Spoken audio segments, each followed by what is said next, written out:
Watch this single spoon of sugar. It falls into your cup and disappears within seconds. You barely even notice it.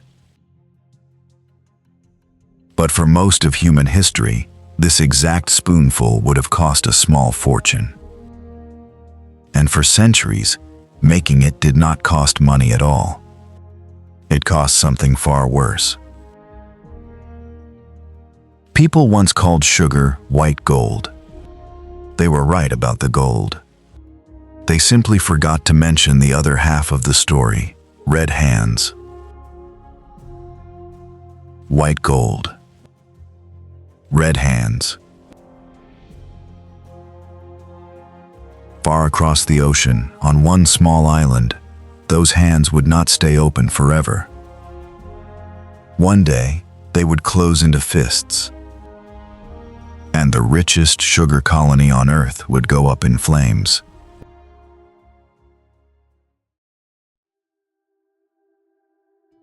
This story does not begin in a factory or a kitchen. It begins in a jungle, thousands of years ago. On the island of New Guinea, in the South Pacific, people found a tall, thick grass growing wild in the tropical lowlands. Its stalk was tough, almost impossible to chew. But inside, they discovered something no human had ever tasted before. In this raw form, pure, concentrated sweetness. For thousands of years, that discovery alone was enough. People simply bit into the raw cane for energy and for pleasure. There was no trade and no processing, just a stalk and a taste. Slowly, the plant began to travel. Island by island, generation by generation, it moved west through Southeast Asia. By at least the 4th century BCE, sugarcane was already known and grown in India. When soldiers under Alexander the Great marched through the region, around 325 BCE, they described something they had never seen before, a reed that produced honey without any bees at all. But the plant itself was only the beginning. In India, in the early centuries of the Common Era, often linked to the Gupta period, something new happened. Farmers learned to crush the cane, boil the juice, and let it slowly harden into small, dark crystals. They called this hardened sugar khanda. Across languages and centuries, that word helped shape the word we still use today, candy. For the first time in history, sweetness could be stored. It could be measured, traded, and carried far from where it grew. Some ancient texts even describe it with something close to deep respect, prescribed by physicians as medicine for the body and the mind. When this crystallized sugar finally reached Rome, doctors sold it in tiny amounts, strictly as medicine, never as food.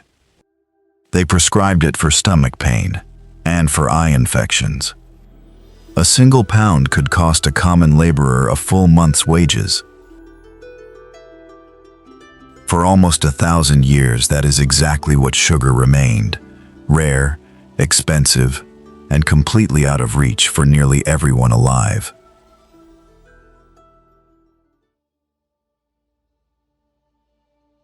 That began to change with the rise of the Islamic world.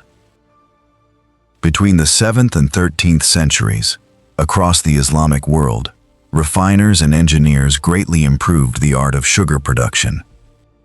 They built mills across Persia, Egypt, and North Africa, and planted sugarcane wherever the climate allowed. Their sugar was whiter, finer, and far easier to trade than anything the ancient world had ever produced. Even the English word sugar comes from this era, traveling from the Arabic sukar, through Latin and French, into the language we speak today. When European crusaders reached the Middle East in the 11th century, They tasted this refined sugar for the first time, and they were amazed. They called it a precious treasure and carried bags of it home, right alongside their swords and holy relics. One city turned that new taste into an empire of its own. Venice sat at the crossroads between East and West. For roughly 200 years, Venetian merchants dominated much of the sugar entering Europe. Fleets of merchant ships sailed constantly between Venice and the eastern Mediterranean, their holds packed with raw sugar bound for refineries along the city's canals. Venetian merchants imported it, refined it, and sold it across the continent at staggering prices. The profits were enormous. To European kings and queens, sugar quickly became more than a food. It became a symbol of raw power. Royal households displayed elaborate sugar sculptures at their banquets, shaped into castles, animals, and even entire miniature battle scenes. Pharmacists locked it away behind their counters, alongside rare spices and opium. At one royal wedding in 1236, the English court purchased over 300 pounds of sugar for a single celebration, worth more than a knight's yearly income. This is where sugar finally earned its name, white gold. A substance so rare, so valuable, that owning it meant you belonged among the powerful. But Europe faced a serious problem. Sugarcane cannot survive in cold northern climates. It needs heat, heavy rain, and rich tropical soil. Europe's hunger for sugar kept growing every single year. Its supply chain, dependent entirely on a distant and fragile trade route, could not keep up. Something, somewhere, would have to change.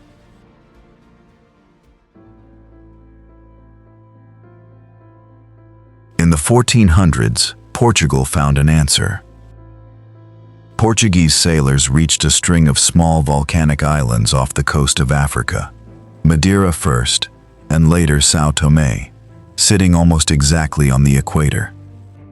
The tropical climate there was nearly perfect for growing sugarcane.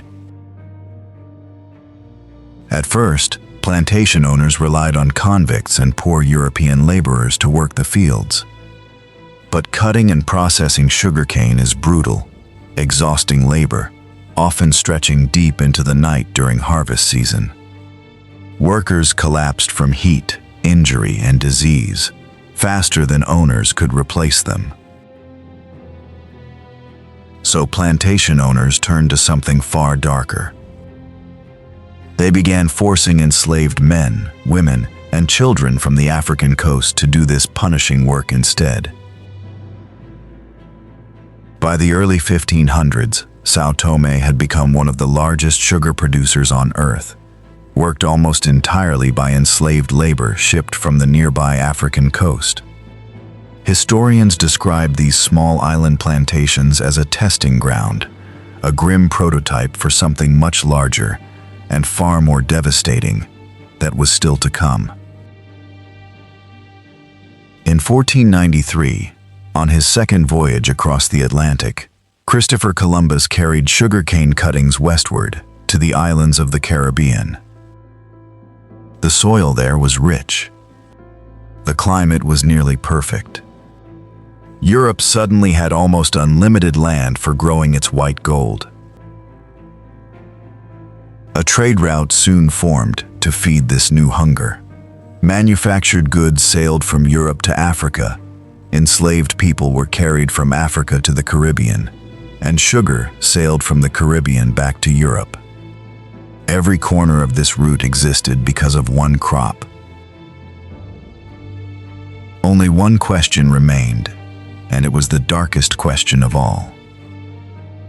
Whose hands would be forced to answer it?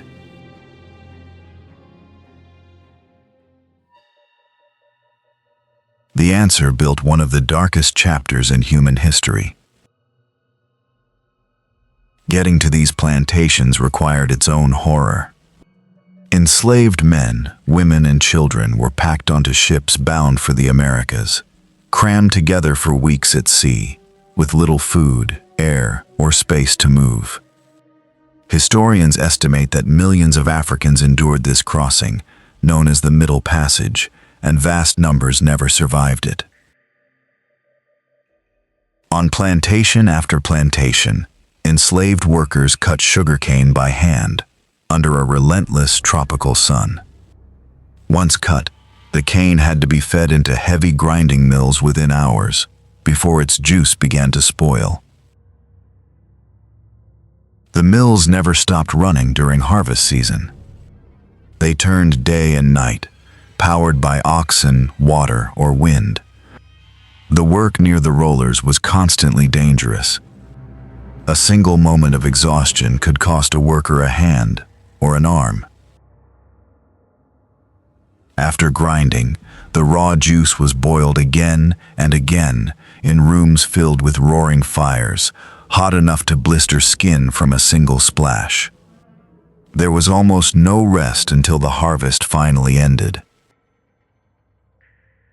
Colony after colony transformed into a sugar economy, built on this same brutal system. Barbados, Jamaica, Cuba, Brazil, and the French colony of Saint-Domingue all existed for one purpose: feeding Europe's endless hunger for sweetness. By the 1650s, tiny Barbados alone was producing more sugar than all of Brazil. For a time, it became the single most valuable colony in the entire British Empire, worth more than all of Britain's North American colonies combined. Spain, Portugal, England, France, and the Netherlands all raced to claim a share of this new frontier. Entire wars were fought and fortunes were won and lost over control of small Caribbean islands that produced nothing but cane. By the 1780s, Saint-Domingue alone was producing more sugar and coffee than all of Britain's Caribbean colonies combined. Planters and merchants often called it the Pearl of the Antilles, the single richest colony belonging to any European empire, anywhere in the world. Across the wider Atlantic world, sugar was one of the great engines of the slave trade. A vast share of that brutal economy fed sugar-producing colonies specifically, especially across the Caribbean and Brazil, where plantation life ranked among the harshest systems ever built. Historians estimate that many enslaved workers on Caribbean sugar plantations lived only a handful of years after they arrived. For the men and women forced to do this work, days blurred into an unbroken cycle of heat, hunger, and exhaustion. Punishment for even small mistakes could be severe, and family members were frequently separated, sold away to different plantations, with no promise of ever meeting again. This was the true price of white gold. And on one island, that price would finally come due. Saint-Domingue, the island we now call Haiti, was the richest sugar colony on Earth. It was also home to a man named Toussaint Louverture. Toussaint had been born into slavery around the year 1743. At some point before the revolution began, he gained his freedom, though little else about his early years is fully documented. In 1791, everything changed. Enslaved workers across Saint-Domingue rose up against their owners, burning plantations across the colony in a single, coordinated uprising. Toussaint soon emerged as their most capable leader. His path to power was never simple.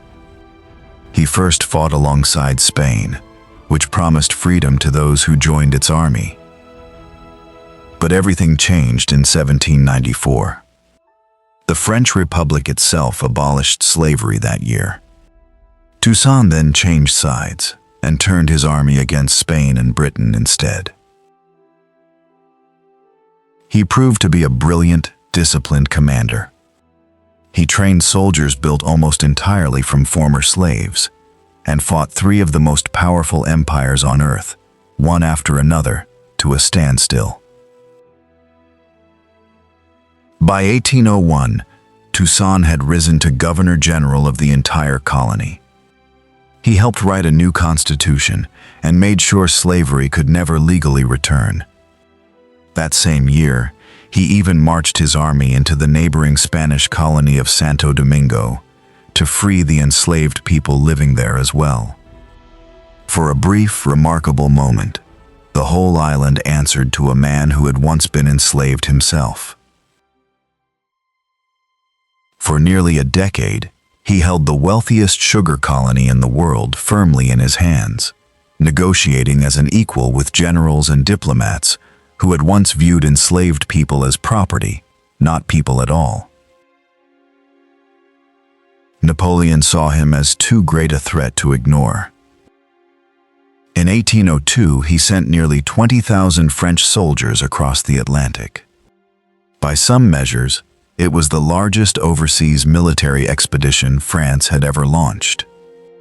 Their orders were simple: remove Toussaint and restore slavery by force. French forces tricked him into attending a meeting under a false promise of peace. They arrested him on the spot and shipped him across the ocean to a cold prison in France.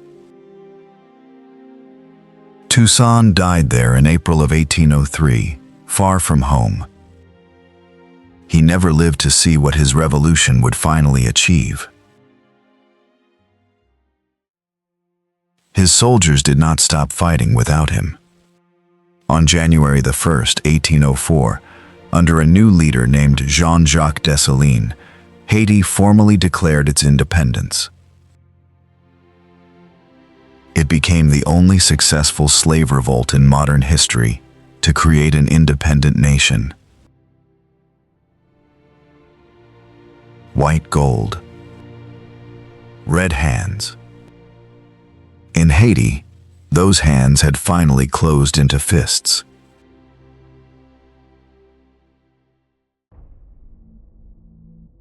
Freedom, though, did not end the cost. In 1825, France sent a fleet of warships to Haiti's coast as a clear threat and made a demand no young nation could easily refuse: pay for the plantations and for the enslaved people that you took when you freed yourselves, or face war and isolation once again. Haiti agreed. It promised to pay 150 million francs, later reduced to 90 million, simply to be recognized as a nation and to trade freely with the rest of the world. To pay this crushing debt, Haiti was forced to borrow heavily from French banks, often at very high interest rates. By many accounts, Haiti was still repaying loans tied to this original debt into the mid-20th century. For well over a century, a nation born from the only successful slave revolt in modern history spent its wealth paying its former masters, instead of building its own future. Some economists today still trace a direct line from that 19th century debt to Haiti's struggles in the 21st century, a debt paid in francs, but never fully repaid in opportunity. White gold. Red hands. Freedom was won, but the debt remained. Haiti's collapse as a sugar power sent shockwaves through the wider world, too.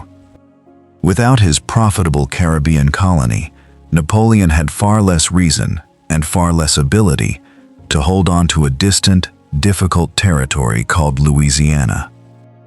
In 1803, he sold the entire territory to the United States, partly because his sugar empire in the Americas had just fallen apart around him. British warships had cut Napoleon off from Caribbean sugar completely. So he looked closer to home for an answer. A German chemist had discovered decades earlier that ordinary European beets held the same natural sweetness as tropical cane. Napoleon simply gave that discovery the money, the land, and the urgency it needed to finally succeed.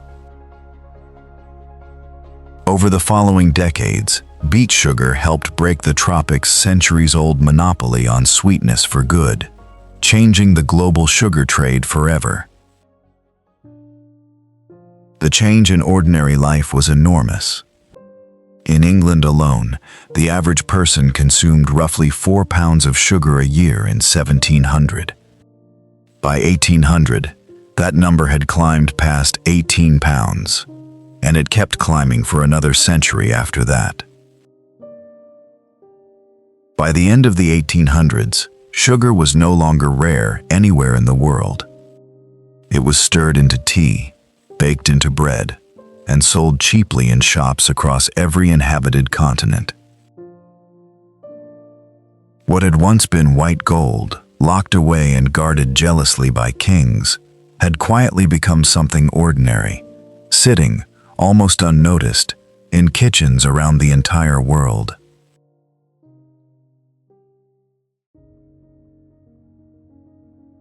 The next time sugar dissolves quietly into your cup, look at it a little differently. Remember what it once cost. Remember who paid for it, generation after generation. And remember that, in some small way, that cost is still being paid today. White gold. Red hands. If this story moved you, subscribe to EraSpeak. Every week, we uncover the hidden histories waiting quietly inside the world's most ordinary things.